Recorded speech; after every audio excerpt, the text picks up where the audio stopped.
14절부터 우리가 함께 읽습니다. 여러분이 어떻게 보면 또 잘 아는 말씀도 이 안에 또 많이 들어 있습니다.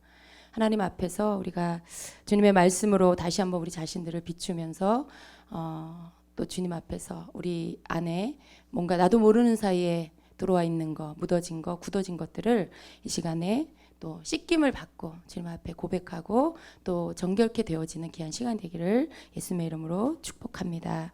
자, 14절에 보니까 너희가 순종하는 자식처럼 전에 알지 못하던 때에 따르던 너희 사욕을 본받지 말라라고 말씀합니다. 우리가 순종하는 자식이 되어야 합니다. 어디에 순종합니까? 하나님께 순종하는 것이죠. 하나님께 순종하는 것이고 하나님의 말씀에 순종하는 것이죠.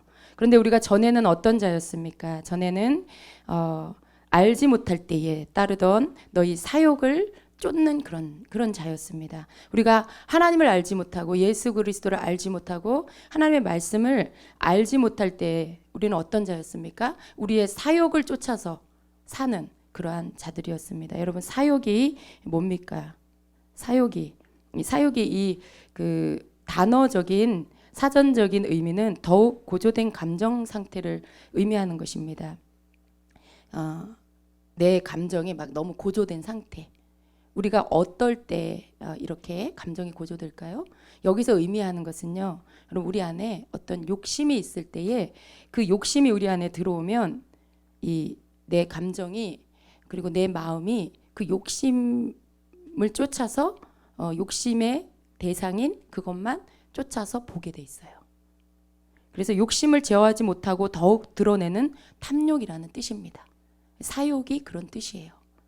우리가 물질을 욕심 부리면은요, 내가 물질만 쫓아가게 돼 있어요. 또 명예를 욕심 부리게 되면 명예를 얻기 위해 그것만 보고 쫓아가게 돼 있죠. 이전에 우리는 어떤 내 자신을 위하는 이 땅에 있는 욕심 부릴 만한 것들을 쫓아서 가는 자기 사욕을 쫓아서 사는 그러한 자들이었다라는 것입니다. 그런데 우리가 지금은 어떻습니까? 순종하는 자식이 되었습니다. 자식은 뭡니까? 자녀는 무엇입니까? 성경에서 말하는 이 자녀, 자식 혹은 아들들 이런 말들, 자녀를 의미하는 그런 단어들을 썼습니다. 성경에서 말하는 자식은 그 의미가 상속자라는 뜻이 있어요. 상속자. 상속자는 뭐예요? 부모의 재산을 유업으로 받는 그러한 자들이죠. 상속받는다라고 하는 것이죠. 우리가 하나님의 유업을 상속받는 상속자라는 것이에요. 그냥 자식이 아니라 이 자녀, 이 자식이라는 이 성경 안에서의 말의 뜻은 상속자, 부모의 재산을 물려받는 권리를 지녔다라는 그러한 뜻이 있습니다. 또 하나는 뭡니까? 자녀다, 자식이다라고 할 때 그 말의 뜻 안에는 부모의 인격이나 어떤 성품을 닮아 있다라는 것이죠. 부모의 인격과 성품을 닮아 있다. 자녀는 당연히 자기 부모를 닮게 돼 있죠. 여러분은 여러분의 부모를 닮았고 여러분의 자녀는 여러분을 닮았고 좋은 것만 닮으면 좋은데 안타깝게도 안 좋은 것도 닮아 있죠. 못된 것도 닮아 있어요. 예쁜 것도 닮았는데 못생긴 것도 닮아 있고요. 그게 바로 자녀입니다. 우리가 하나님의 자녀다, 하나님의 아들이다, 자식이다라고 하면 우리 그 말 안에는 내가 하나님을 닮아 있다라는 뜻이 있는 거예요. 여러분 안에 어떻습니까? 하나님을 닮은 모습이 있는 것 같으십니까? 네. 우리가 하나님의 모습을 닮아 가야 되겠죠. 점점 더 닮아 가야 되겠습니다. 우리 속에 일어나는 애통은 하나님을 닮지 않은 내 모습을 발견할 때, 내가 하나님의 자녀임에도 불구하고 아직도 하나님을 너무나 닮지 않은 내 모습이 튀어나올 때, 어떤 사건과 어떤 환경을 만날 때 너무나 하나님 닮지 않은 나의 모습이 드러날 때, 그때 우리가 해야 될 게 뭐냐 하면 가슴을 치고 고통스러워 해야 되는 것이죠. 하나님, 아직도 나는 주님 닮지 않은 이 악한 모습이 있네요. 하나님, 내 속에 이런 완악한 모습이 있네요. 아직도 이렇게 욕심을 쫓아가고 있는 내 모습이 있네요. 하나님, 나의 이 모습을 고쳐주시고 내가 정말 하나님의 자녀로서 하나님의 형상이야. 하나님의 모습을, 하나님의 성품을 담게 해주세요. 라는 것이 우리의 기도가 되어야 되는 것입니다. 오직 너희를 부르신 거룩한 이처럼 너희도 모든 행실에 거룩한 자가 되라 라고 말씀해요. 하나님이 우리에게 원하시는 많은 하나님의 성품 중에 하나님이 우리에게 가장 원하시는 것, 그것은 바로 거룩함입니다. 거룩함. 그건 거룩함이 뭐죠, 여러분? 거룩하다라는 뜻은 구별됐다라는 거예요. 구별됐다. 우리가 구별된 삶을 살아야 합니다. 세상과 구별된 삶. 네. 또 정력적인 것에서 구별된 삶. 탐심에서 구별된 삶. 욕심에서 구별된 삶. 이기심에서 구별된 삶. 세상적인 모든 악한 것에서 구별된 삶. 그 모든 죄악된 것에서 구별된 삶. 하나님이 우리에게 원하시는 삶은 바로 이런 구별된 삶인 것입니다. 우리가 하나님 앞에서 우리가 주님을 사랑하고 사랑하는 그 하나님을 사랑하는 그 마음을 어떻게 표현해 드릴까?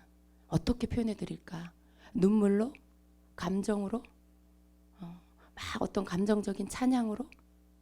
그것이 아니라 우리의 삶으로, 우리가 구별된 거룩한 삶으로 하나님 앞에 우리가 하나님을 사랑합니다. 우리가 하나님을 섬깁니다. 우리가 하나님을 경외합니다. 라는 것을 보여주어야 된다는 거죠. 내가 거룩하니 너희도 거룩하라 라는 말씀. 우리가 하나님을 닮아야 하기 때문에 그래요. 하나님의 가장 큰 특징이 뭡니까? 거룩함이죠. 하나님의 거룩하심.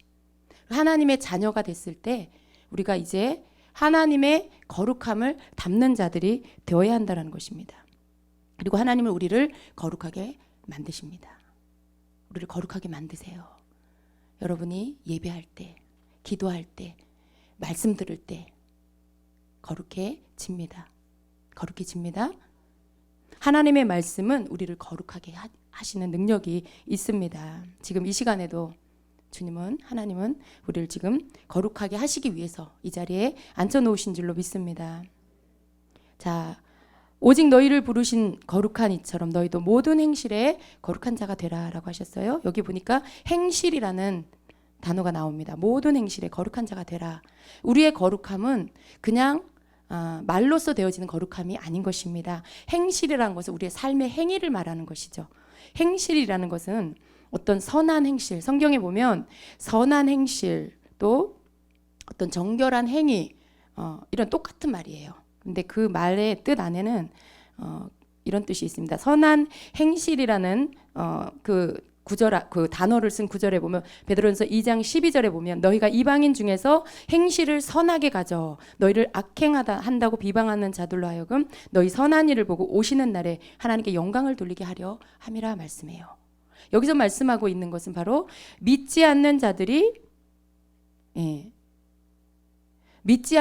믿는 우리가 하나님의 자녀된 우리가 행실을 선하게 함으로 인해서 저들이 우리를 악하다고 비방하지 못하게, 오히려 그들이 우리의 행실로 인해서 하나님 앞에 영광을 돌리게 해야 된다라는 말씀이에요. 그들이 우리를 보고 하나님의 자녀인 것을 아는 것은 다른 게 아니라는 거죠. 우리가 교회를 성경책 들고 교회 왔다 갔다 하는 것으로 저 사람이 하나님 자녀구나라는 것을 안다라는 것이 아니에요. 우리가 거룩한 행실, 선한 행실을 할 때 저 사람은 하나님의 자녀구나라는 것을 안다라는 것이죠. 그것이 바로 우리가 구별될 삶을 사는 것이고 그것이 바로 거룩한 하나님을 쫓아서 우리도 거룩하게 사는 것이다라는 것입니다. 또 선한 양심, 베드로전서 3장 16절에는요. 선한 양심을 가지라 이는 그리스도 안에 있는 너희의 선행을 욕하는 자들로 그 비방하는 일에 부끄러움을 당하게 하려 함이라. 여러분 우리의 선한 행실, 선행은 어디서 나옵니까? 우리의 양심이 선할 때 그때 우리의 행동에 선함이 함께 나와요. 양심이 악한데 절대로 선한 행실이 나오지 않아요. 우리의 양심이 선하고 깨끗할 때 우리의 행동에 깨끗함과 선함이 나오는 것이죠. 선한 양심을 우리 가지라 말씀해요. 왜 그러냐? 우리가 선한 행심을 가져야 하는 이유는 그리스도 안에는 우리의 선한 양심에서 나오는 선한 행실을 보고 그것을 우리를 욕하는 자들, 믿는 자들을 욕하는 자들로 더 이상 비방하지 못하도록, 그들이 비방하는 일이 부끄러운 일이 되도록, 근거 없는 일, 그냥 모함으로 자기들이 꾸며서 만들어서 하는 말이 되도록 그렇게 만들으라는 것이죠. 비방하는 일이 그 일로 인해 부끄러움을 당하게 해라라는 거예요. 선한 양심을 갖고 우리가 선한 행실을 해야 하는 것입니다. 또 베드로전서 3장 1절에는요.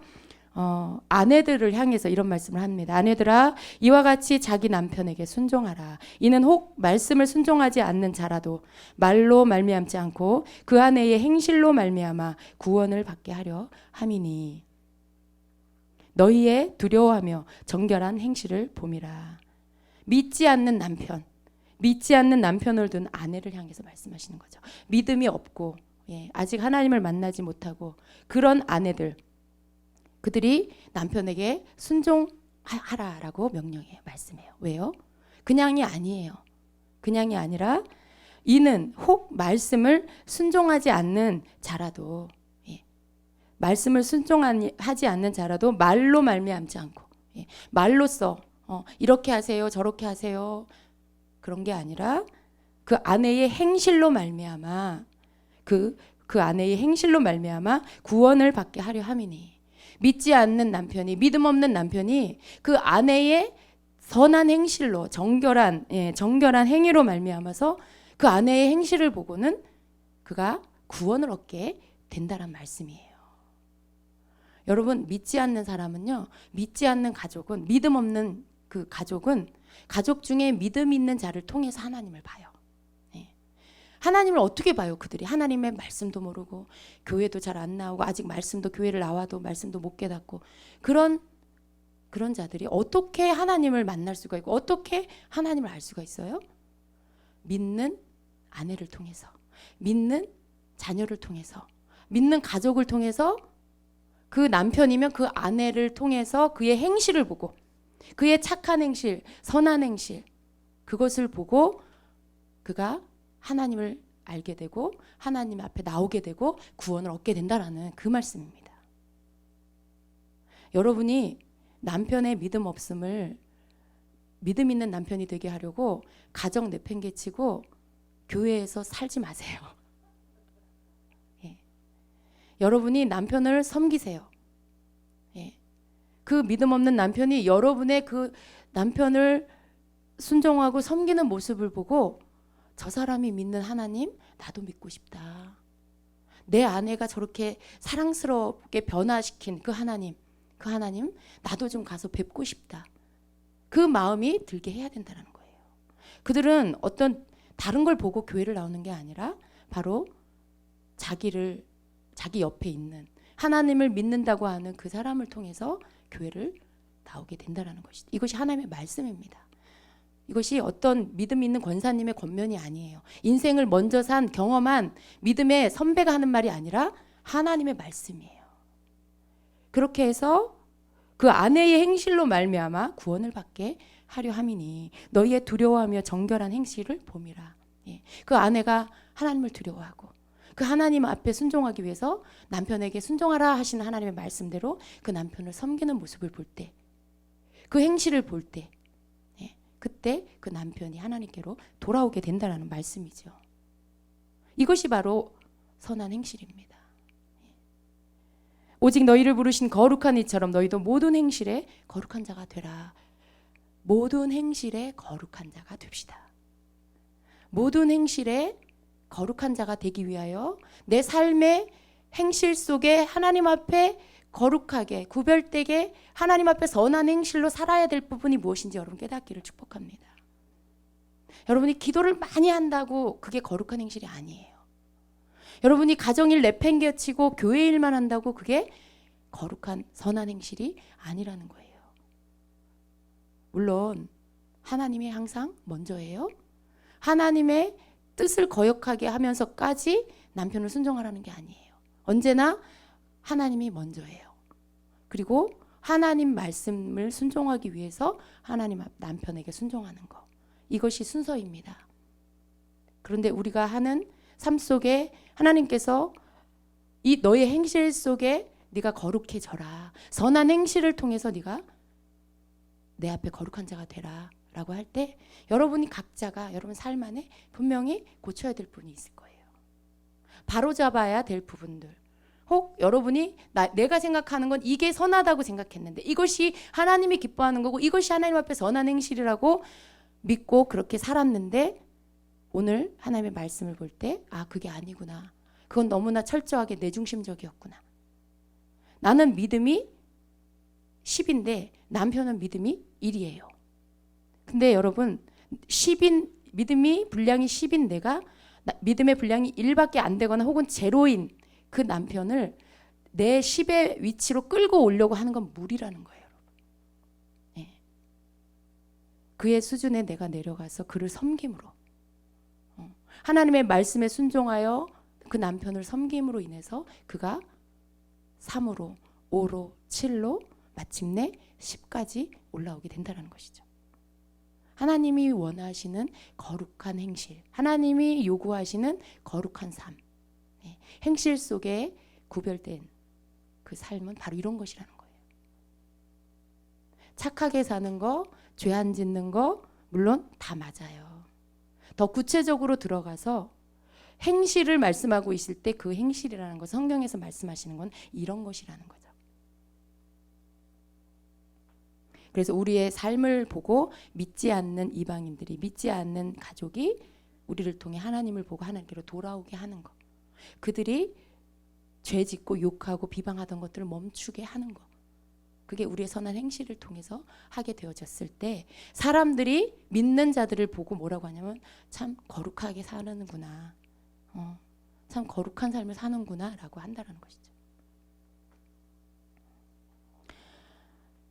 자, 외모로 보시지 않고 각 사람의 행위대로 심판하시는 이를 너희가 아버지라 부른 주 너희가 나그네로 있을 때를 두려움으로 지내라 말씀하고 있습니다. 하나님께서 우리의 외모를 보시지 않으시죠? 우리의 중심을 보시죠. 그런데 또 오늘 여기 베드로전서 1장 17절에는 우리의 행위를 보신다라고 말씀해요. 우리의 행위를 보신다. 외모로 보시지 않고 각 사람의 행위대로 심판하시는 이를 너희가 아버지라 부른다라고 해요. 이 말씀이 무슨 뜻입니까, 여러분? 하나님은 우리의 외모를 보시지 않아요. 하나님은 우리의 말로만 하는 어떤 말소리만 들으시는 하나님이 아니라 우리의 행위, 아까 우리가 본 것처럼 행실, 그것을 보시고 그리고 그것을 보시고의 결과가 뭐냐? 바로 그 행위대로 마지막 날에 심판하시는 날이 올 거라는 거예요. 하나님이 우리의 행위를 보시고 그 행위대로 심판하시는 날이 온다라는 거예요. 그분이 바로 우리가 아버지라고 부르는 하나님이시라는 거죠. 그렇다면 우리가 어떻게 살아야 될 것인가? 어떻게 살아야 될 것인가? 그게 우리가 두렵고 떨림으로 받아야 할 말씀인 것입니다. 만일 하나님께서 우리의 중심만 보신다라면 그러면 우리는 하나님 앞에 마음만 드리면 어쩌면 다 통과될 거예요. 하나님 제 마음 아시죠? 하나님 아시지요. 예. 그러면서 행동까지는 가지 않고 그냥 마음에서 끝나. 다 마음만 먹고 생각만 하고 말만 하고 그리고 다 끝나요. 하나님 아시지요 하고 제 마음 아시지요. 근데 여러분 지금 성경에서 말씀하시는 그 중심이라는 것은 마음만 먹는 것을 말하는 게 아니에요. 외모를 보시지 않고 중심을 보신다라는 그 말씀은 중심이라는 것은 우리의 삶에 우리의 존재의 중앙에 내가 뜻하는 바 내가 뜻을 두고 그 뜻을 가지고 행하는 나의 행동을 나오게 하는 그 뜻, 내 마음 중심에 가지고 있는 뜻, 그 중심, 그것을 보신다는 거예요. 또 다른 말로는 우리가 어떤 행동을 할 때 우리의 동기, 어떤 중심으로 그런 행동을 하느냐, 그걸 보신다는 거죠. 중심을 보신다라는 뜻이 마음만 받으신다는 뜻이 아니라는 거예요.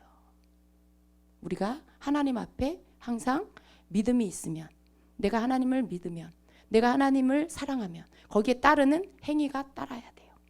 이게 성경의 말씀이에요. 행위가 없는 믿음은 죽은 믿음이고요. 행위가 없는 그냥 말로만 하는 순종은 거짓된 순종이고요. 행위가 없는 어떤 섬김은 그건 거짓된 섬김이죠. 행위가 따르는 믿음이어야 됩니다. 행위가 따르는 사랑이어야 됩니다. 행위가 따르는 섬김이어야 됩니다.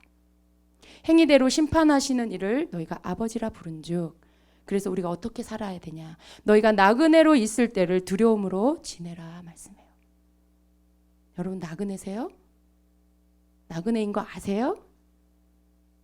우리가 나그네라고 말씀해요. 나그네. 나그네는 이렇게 지나가는 길. 예. 자기의 목적지를 향해서 가는 여정 속에 잠시 들르는 곳들이 있죠. 하룻밤 묵고 예. 잠시 며칠 쉬고 그리고 다시 짐을 챙겨서 떠나죠. 길을. 그게 나그네죠. 근데 여러분 우리가 이 땅에 사는 것이 바로 나그네라는 거예요. 나그네의 시간이라는 거죠.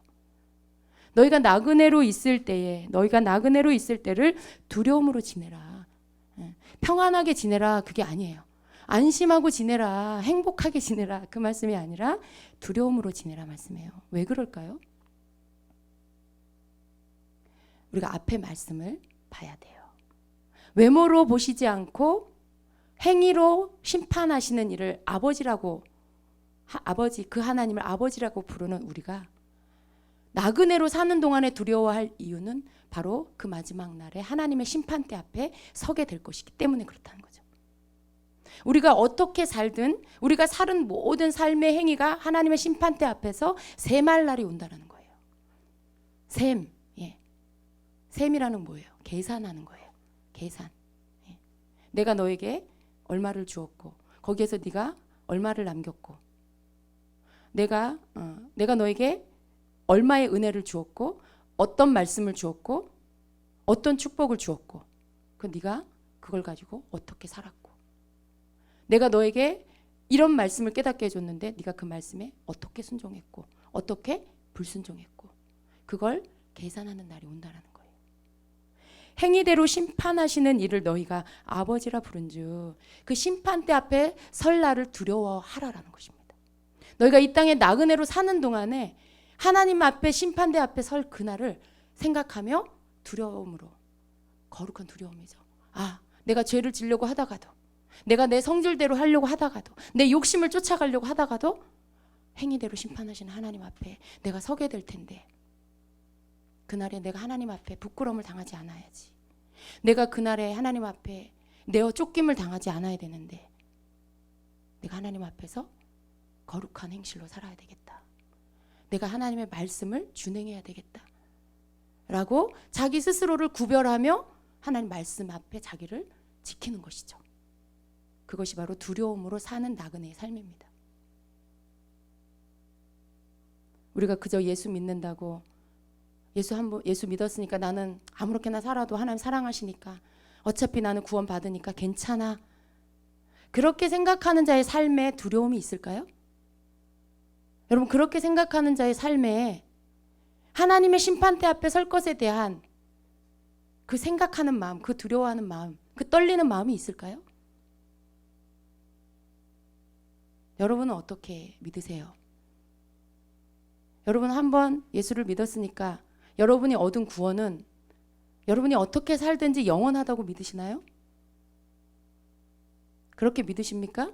여러분 한 번 받은 구원이 영원하다고 믿으세요? 여러분이 어떻게 살든지 내가 오늘 그냥 남몰래 죄도 짓고 내가 오늘 남몰래 다른 사람 좀 속이기도 하고 또 내 마음 깊은 곳에 막 누군가를 살인한 미워하는 살인죄도 짓고 가서 때려 죽이진 않았지만 내 속으로 막 증오하고 미워하고 그러면서 그게 예수님 뭐라 그러셨어요? 산상수훈에 살인이라 그랬죠. 그런 죄도 막 그냥 아무렇게나 짓고 하나님 앞에 그냥 별로 거리낌도 없고 그렇게 살다가 나그네 된 이 땅에서의 삶을 그렇게 살다가 마지막 날 난 어차피 예수님 믿으니까 내가 예수님을 나의 주님이라고 영접했으니까 난 어차피 천국 갈 거야. 그렇게 믿으세요, 여러분? 여러분 깨어나세요. 하나님의 말씀을 자세히 보시기를 바랍니다. 우리의 구원이 한 번 받은 구원이 영원하다면 행위대로 심판하실 그 하나님, 그 하나님 앞에 나그네로 사는 삶을 왜 두려워하라고 해요? 왜 두려워하라고 해요? 두려워할 이유가 없잖아요. 내가 한 번 받은 구원이 영원해서 내가 아무렇게나 살아도 구원을 받는다면 내가 왜 두려워하면서 살아요? 그냥 내 마음대로 자고 싶으면 자고, 먹고 싶으면 먹고, 놀고 싶으면 놀고, 주일날 놀러 가고 싶으면 놀러 가고, 그러고 살아도 구원을 받는다면, 아무렇게나 내가 죄가 들락날락 해도 아무렇지도 않게 산다면, 살아도 된다면, 그게 구원 이루어지는, 아무 구원과 상관이 없이 나는 그냥 무조건 구원 받는다면, 왜 성경은 우리를 이 땅에 사는 동안에 두려움으로 지내라고 말씀할까요? 그 구원이 완성된 게 아니기 때문에 그래요. 우리가 믿음이 있다면 그 믿음대로 우리의 행위가 따라야 되고요. 그 행위를 하나님께서 심판 때 우리를 세우시는 날에 세마실 날이 올 거라는 거예요. 네 믿음대로 네가 살았는지, 네가 나를 믿었느냐? 네가 내 말씀을 믿었느냐? 그렇다면 네가 너의 삶 안에 그걸 믿는다고 표현하는 순종의 삶에 있었느냐라고 묻는 날이 올 거라는 것이죠. 여러분, 하나님을 믿는다는 건 믿습니다가 아니에요. 하나님을 믿는다는 건 하나님의 말씀을 믿는 거고요. 기록된 하나님의 말씀을 순종하는 게 믿음이에요. 그게 진짜 믿음이에요. 근데 말씀을 알려고도 하지 않고 말씀을 순종하지도 않으면서 하나님 사랑해요? 하나님, 내가 하나님 믿습니다? 뭘 믿어요? 도대체 뭘 믿는다는 거죠? 거기에 믿음에 그 실체가 없잖아요. 뭘 믿는다 그러면 믿음에 그 실체가 있어야 되잖아요. 뭘 믿는 거예요? 예수를 믿는다. 예수님이 말씀이에요, 여러분. 태초에 말씀이 계시니라. 이 말씀이 하나님과 함께 계셨으니 이 말씀이 하나님이시라. 그리고 14절에 뭐라고 해요? 말씀이 육신이 되어 우리 가운데 오셨으며. 그 말씀이 육신이 되어 우리 가운데 오신 분이 누구예요? 예수 그리스도세요. 그 말씀이 하나님이고 하나님이 말씀이고 말씀이 예수님이고 예수님이 말씀이에요. 그래서 우리가 하나님을 사랑한다라고 할 때 진정한 뜻은 말씀을 사랑한다는 거예요. 내가 예수님을 사랑한다, 내가 하나님께 순종한다라고 할 때 그 순종은 말씀을 순종한다는 거예요. 그것이 하나님께 순종하는 것이고 그것이 하나님을 사랑하는 것이고 그것이 예수님을 따르는 거예요. 형체도 없는 믿음. 내가 하나님 믿습니다. 근데 뭘 믿어요? 보이지 않는 하나님을 어떻게 믿어요? 뭘로 믿는다는 거 보여줄 수가 있어요. 우리의 행위가 하나님을 믿는 믿음을 보이는 행위가 되어야 한다는 것입니다. 그래서 우리의 삶을, 우리의 행실을, 우리의 행위를 절제해야 되고요. 절제라는 게 뭐예요, 여러분? 선을 넘지 않는 것이죠. 죄의 선을 넘지 않는 거예요. 죄 여기는 죄인데 이 선을 넘어서 죄 가운데 들어가지 않는 거예요. 내 삶을 절제하고 내 감정을 절제하고 내 욕심을 절제하고 내 사욕을 절제하고 하나님 말씀 앞에 나를 가져다 놓는 거. 그것이 하나님 말씀에 순종하는 삶이고 하나님을 사랑하는 삶이고 하나님을 믿는 삶입니다. 그래서 우리는 이 땅에 사는 동안에 우리가 나그네로 있을 때에 두려움으로 지내야 하는 것입니다. 너희가 알거니와 너희 조상이 물려준 헛된 행실에서 대속함을 받은 것은 은이나 금같이 없어질 것으로 된 것이 아니요 오직 흠없고 점없는 어린 양 같은 그리스도의 보배로운 피로 된 것이라 말씀합니다. 예수 그리스도의 보혈이 우리로 하여금 옛날 우리 조상들, 우리의 혈통의 조상들, 그 대물림 내려오는 그 원죄, 아담 이후로 혈통을 타고 내려오는 그 원죄, 태어날 때부터 우린 죄인이에요. 왜? 피 속에 우리의 조상이 올라가 우리의 인류의 조상인 아담이, 하와가 죄인이에요. 하나님 앞에 범죄했어요. 그래서 죄가 들어왔죠. 그리고 그 이후에 육신의 모든 혈통은 원래부터 죄가 있어요. 태어날 때부터. 그걸 원죄라고 하죠. 예수 그리스도께서 오셔서 우리를 대신해서 죽어주시고 우리의 죄값을 치러주시고 그리고 피값을 치르시고 우리의 죄를 씻어주셨어요. 우리가 원래부터 태어날 때 가지고 있는 이 원죄의 문제를 해결해 주신 거예요. 보배로운 그 보혈의 능력으로. 그래서 우리는 목욕한 자이죠. 그런데 여러분, 우리가 날마다 짓는 삶에서 짓는 이 죄 문제는 어떻게 해야 돼요? 하나님 앞에 나와서 회개해야 되죠. 회개함으로써 우리의 날마다 짓는 이 자범죄를 씻어야 돼요. 예수님이 십자가에 피 흘려 죽으심으로 우리의 죄 문제를 해결해 주셨어요. 그런데 우리가 해야 될 게 있어요. 예수를 나의 구주로 영접하고, 그래서 그분의 그 보혈의 능력 안에서 내 원죄를 씻음받고, 날마다 범죄하는 그 자범죄를 내가 하나님 앞에 나가서 예수의 이름으로 진실로 자백하고 회개하면 예수의 보혈로 인하여 그 죄를 씻어주시는 약속이 하나님의 약속. 그것이 우리에게 주어져 있어요. 그래서 우리는 우리의 죄를 하나님 앞에 나와서 회개하고 씻음을 받아야 하는 것이죠. 하나님은 우리를 사랑하시고요. 우리가 그 죄를 이길 수 있도록 예수님이 가시고 성령님을 보내주셨어요. 그리고 성령님을 의지해서 우리로 하여금 자꾸 죄짓게 하는 그 악한 우리의 행실들을 끊어버릴 수 있게 해주셨어요. 성령을 의지하여 죄를 이길 수 있게 해주셨다는 거예요. 우리의 힘으로는 죄를 이길 수가 없어요. 그래서 예수님이 오셨고, 그리고 예수님이 가시고 성령님이 오셨어요.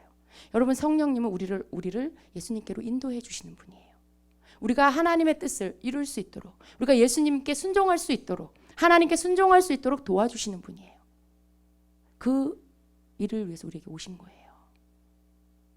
그래서 이 말씀이 예수 그리스도의 보배로운 피로 우리가 조상이 물려준 헛된 행실, 예전 성경에는 망령된 행실이라고 되어 있어요. 망령된 행실.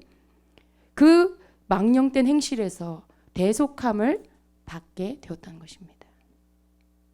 오늘 여기 성경에 이 행실이라는 단어가 많이 나오는데요. 망령된 행실이라는 것은 헬라어의 그 뜻이 뭐냐면 이 우상숭배하고 관련이 있어요.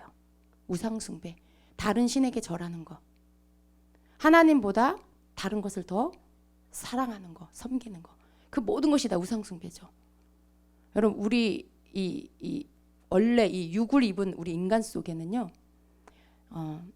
하나님을 섬기지 않으면 다른 걸 섬기게 되어 있어요. 이게 본능적으로. 돈을 섬기든지, 명예를 섬기든지, 사람을 섬기든지, 땅에 보이는 뭔가를 자꾸 섬기려고 그래요. 그게 바로 우상숭배예요, 여러분. 꼭 불상 앞에서 절하는 것만 우상숭배가 아니라 이 땅에 있는, 땅에 속한 어떤 것들을 내가 하나님보다 더 좋아하고 그것을 내가 막 가지려고 하고, 그게 우상숭배예요. 그게 우리 안에 있어요. 망령된 행실, 헛된 행실, 그것이 바로 우상숭배하는 거죠. 하나님 아닌 다른 것을 더 좋아하고 섬기는 거. 그런 것들을 망령된 행실이라고 합니다.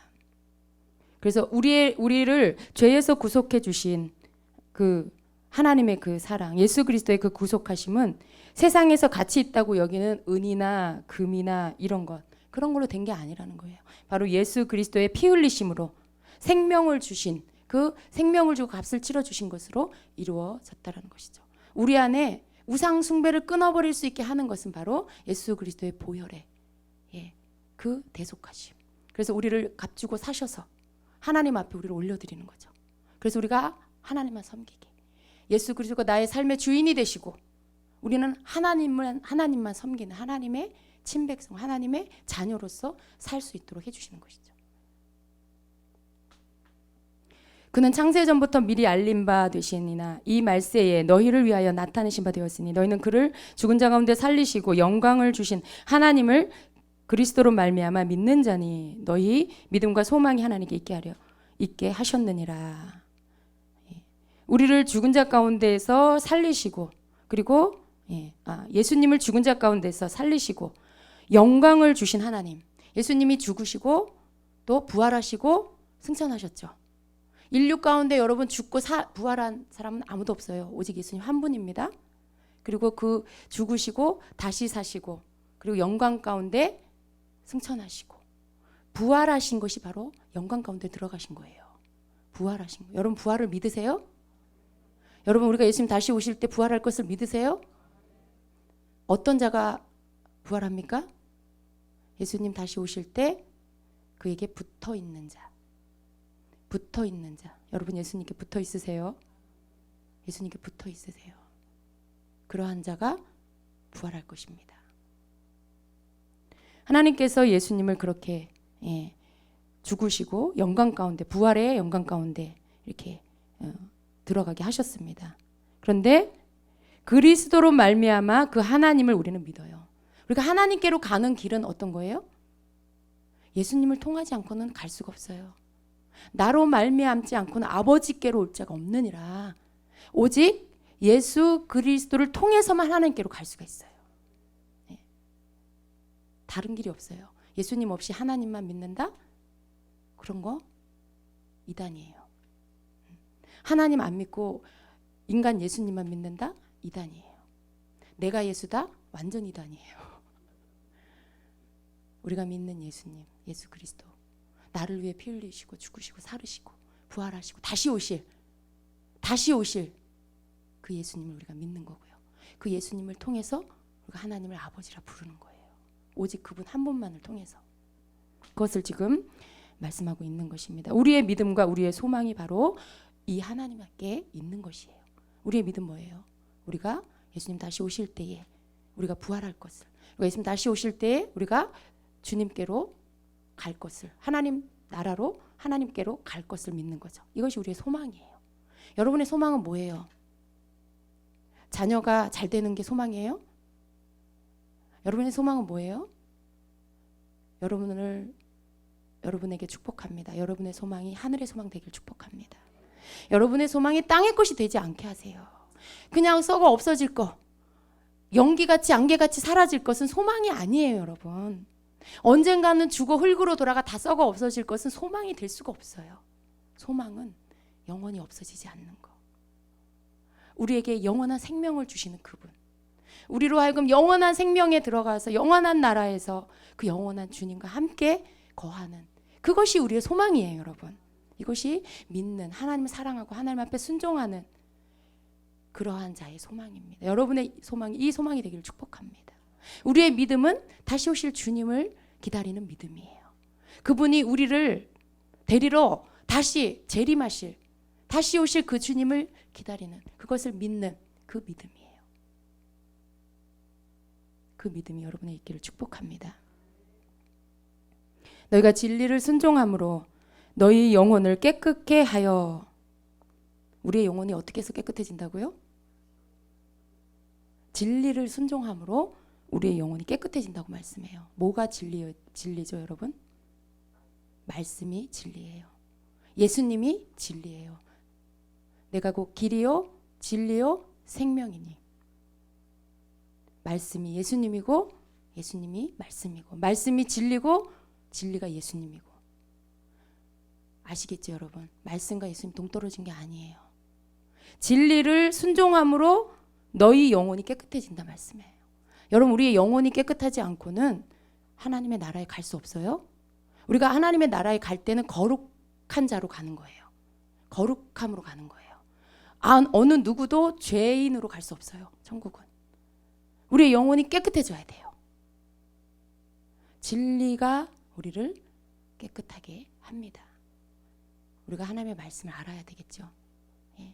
하나님의 말씀을 아는 게 하나님을 아는 거고, 하나님의 말씀, 또 여기 예수님의 말씀, 예수님의 말씀이 하나님의 말씀이에요. 왜? 하나님은 예수님은 하나님의 말씀만 하셨어요. 하나님의 말씀만. 마태복음 5장에서부터 보면 산상수훈이 있죠. 마음이 청결한 자 복이 있나니. 거기서부터 시작해가지고 예수님이 이 땅에 오셔서 법을 알려줬어요.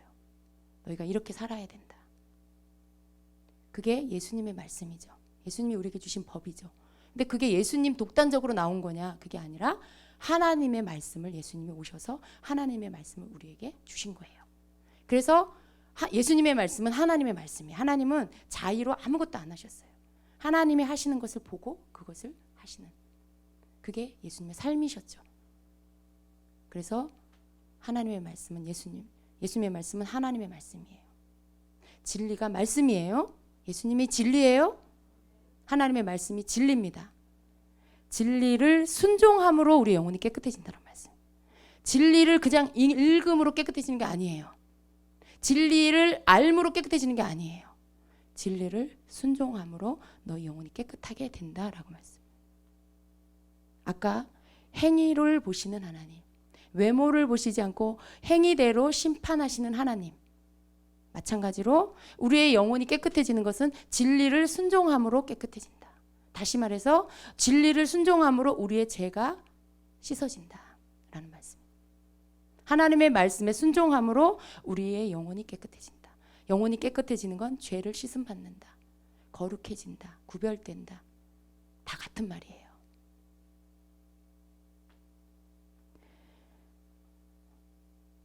자, 너희가 거듭난 것은 썩어질 씨로 된 것이 아니요 썩지 아니할 씨로 된 것이니 살아있고 항상 있는 하나님의 말씀으로 되었느니라. 여기 씨가 나와요.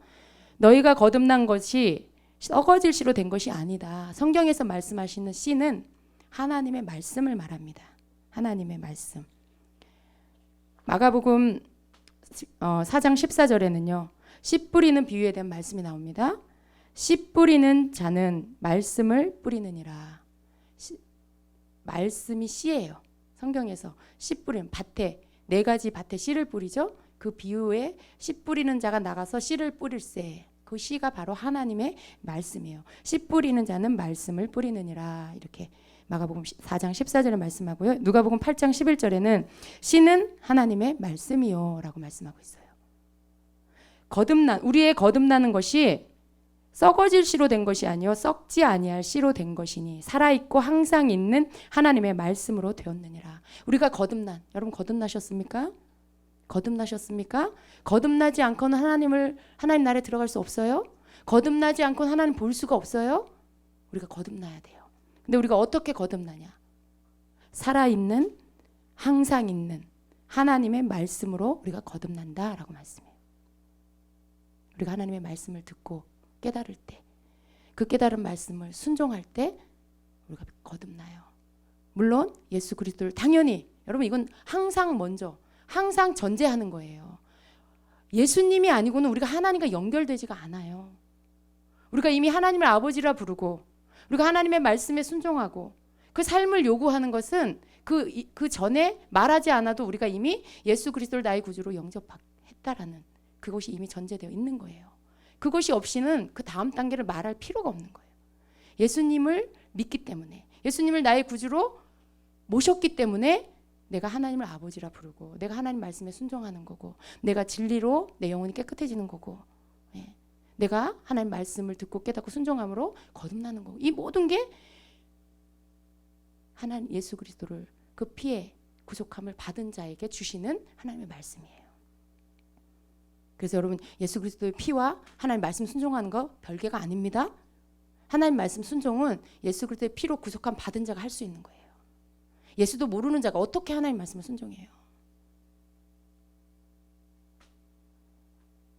그러므로 모든 육체는 풀과 같고 그 모든 영광은 풀의 꽃과 같으니 풀은 마르고 꽃은 떨어지되 오직 주의 말씀은 세세토록 있도다 하였으니 너희에게 전한 복음이 곧 이 말씀이니라.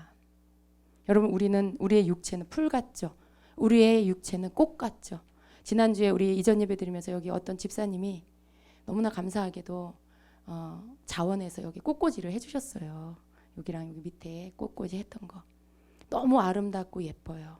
근데 그 꽃이 영원하지가 않아요. 심지어 여기 이렇게 흙에 심겨져 있는 이 꽃도 시간이 지나면 시들 거예요. 이 풀도 마를 거예요. 근데 우리의 육체가 그런 존재예요. 우리의 육체는 이 꽃과 같고 이 풀과 같아서 때가 되고 시간이 지나면 시들어버리고 말라버려요. 그런데 하나님의 말씀은 그렇지 않죠. 하나님의 말씀은 영원토록 세세토록 영원히 변하지 않는다는 것입니다. 그래서 우리가 우리를 거듭나게 한 우리가 하나님 자녀가 되고 거듭나서 하나님 말씀에 순종하게 하는 하나님의 그 말씀은 그저 잠시 있다가 없어지는 이런 이 땅에 있는 있다가 없어질 이런 풀과 꽃과 같은 게 아니고 육신에 썩어 없어질 우리의 육신에서부터 나온 어떤 것이 아니라 영원히 변치 않는 세세 무궁토록 영원한 바로 하나님의 그 말씀으로 우리가 거듭났다는 것입니다. 그래서 우리가 받은 이 복음이 뭡니까, 여러분? 예, 너희에게 전한 복음이 곧 이 말씀이니라. 여러분, 복음이 뭐예요? 복된 소식? 기쁜 소식? 기쁜 소식이 뭐예요? 복음이에요? 복음이 뭐예요? 복음은 하나님의 말씀이라고 지금 말씀하고 있어요. 그죠? 복음이 곧 이 말씀이라. 영원 무궁토록 변하지 않는 하나님의 말씀이 바로 복음이에요. 여러분, 우리가 옛날에 전도할 때 복음을 전하죠. 그 복음이 뭐예요? 예수님 믿으세요. 예수는 우리를 위해서 피 흘려 죽으셨고 부활하셨고 승천하셨고 우리가 예수님을 믿을 때 우리가 죄를 용서받고 하나님의 자녀가 됩니다. 복음을 전하는 거죠. 여러분, 복음은 그것만이 아니에요. 그건 시작이에요. 시작. 복음의 시작. 복음은 하나님의 말씀 전부. 하나님의 말씀 전부가 다 복음이에요. 그래서 우리가 복음을 알아야 되는데 복음을 제대로 알려면 말씀을 알아야 돼. 하나님의 말씀을 알아야 하나님의 말씀을 순종하지. 하나님의 말씀을 순종해야 심판대 앞에 섰을 때 부끄러움을 안 당하죠. 하나님의 말씀을 알아야 우리가 온전히 거듭나고 날마다 말씀을 순종하여 거듭난 자의 삶을 살 수가 있죠. 우리의 선한 행실을 하나님 앞에 모든 행실에 거룩한 자가 되라 하셨는데 우리의 행실에 거룩함을 행할 수 있는 그런 자가 되죠. 하나님의 말씀 없이는 단지 우리가 예수 믿고 영접한 거 하나 가지고는 우리는 이것을 다 이룰 수가 없어요. 다 이룰 수가 없어요. 복음은 예수 그리스도의 피 흘리심에서부터 시작해서 하나님의 말씀, 창세기서부터 계시록까지 하나님의 이 말씀, 이것이 복음이라는 거예요. 이 모든 것이 다 복음이에요. 아멘. 그래서 여러분 말씀 열심히 보셔야 돼요. 말씀을 열심히 읽고 말씀 열심히 말씀대로 행하고 우리가 이 땅에 사는 동안에 해야 될 게 그거예요. 다른 걸로 시간을 보내는 게 아니라 다른 걸로 우리가 먹고 놀러 다니고 친구 만나고 그런 걸로 시간을 보내는 게 아니라 우리가 복음을 제대로 알아서 말씀을 제대로 알아서 대비하는 삶. 마지막 날 하나님 만나는 그날에 하나님 앞에 어떻게 내가 계산서를 내밀 것인가, 하나님 앞에 내가 뭘 계산할 것인가를 대비하는 삶, 그걸 살아야 된다는 거. 그렇게 살아야 된다는 걸 깨달을 때 우리 안에 두려움이 생겨요. 두려움, 거룩한 두려움, 하나님 앞에 설 생각을 하는 두려움. 우리 각자가 하나님이 맡겨주신 것들이 있어요. 각자 자기 위치에서 여러분이 주의 종이면 주의 종으로, 또 성도면 성도로, 직분자면 직분자로 각자 하나님이 각자에게 삶 속에 맡겨주신 게 있어요. 그것을 충성되이 믿음으로 하나님을 섬기는 표현으로 그걸 잘 감당하세요. 여러분 가정의 가장이면 가장으로서의 책임을 다하세요. 그게 하나님 앞에 충성된 거예요. 여러분이 가정의 아내이면 아내로서 충성되세요. 그게 하나님 앞에 충성하는. 자녀이면 하나님 말씀을 쫓아 내 부모를 공경하고, 부모는 자녀를 노엽게 하지 않고, 그 모든 것을 하나님 말씀대로 우리가 행하는 것이 하나님 앞에 충성된 거예요. 맡은 자에게 구할 것은 충성이니라. 내게 맡겨진 게 무엇이 되었든 여러분에게 여러분 삶에 주어진 모든 것에서 여러분이 충성되세요. 그게 마지막 날 하나님 앞에 설 때에 그 행위, 우리의 선한 행실, 우리의 행위로 심판하신 하나님 앞에 칭찬을 얻는. 여러분 그저 칭찬받기 위해서 단지 그게 아니에요. 성경 안에서 심판대 앞에 설 땐 두 가지가 결정돼요. 천국에 갈 것이냐, 지옥에 갈 것이냐. 그게 결정돼요. 단지 칭찬 듣고 욕을 먹는 이 차원이 아니에요. 하나님 나라에 들어갈 것이냐, 바깥 어두운데 쫓겨나서 이를 갈며 슬피 울 것이냐. 그 이를 갈며 슬피 우는 곳이 지옥이라는 거예요. 두 가지 중에 하나가 우리 앞에 판결이 떨어져요. 그래서 우리가 두려워해야 돼요. 왜? 지옥까지 안 와야 되잖아요. 내가 이 땅에서 어떻게 살았느냐를 가지고 셈을 할 것이고, 그 셈한 결과를 가지고 내가 지옥 갈 것이냐 천국 갈 것이냐 심판을 받게 돼요. 그래서 우리가 두려워해야 돼요. 나그네로 사는 동안에 저와 여러분 모두가, 저도 하나님 앞에 두려워요. 더 많은 것들을 맡겨주셨기 때문에, 더 많은 책임과 충성이 요구되기 때문에 전 두렵고 떨려요. 그래서 더 기도해야 되겠구나, 더 하나님 말씀 먹어야 되겠구나 결단하게 됩니다. 여러분도 그렇게 하셔야 돼요. 돌이키는 것은 회개로부터 시작합니다. 여러분이 뭔가 삶 속에 고쳐져야 할 것들이 말씀 속에 비춰졌다면 여러분 그냥 회개하시고 시작하세요. 회개를 통해서 턴하세요. 돌아서는 거. 가던 길을 돌아서서 다시, 가던 길을 돌아서서 바른 길로 돌아가는 거. 이게 바른 회개예요.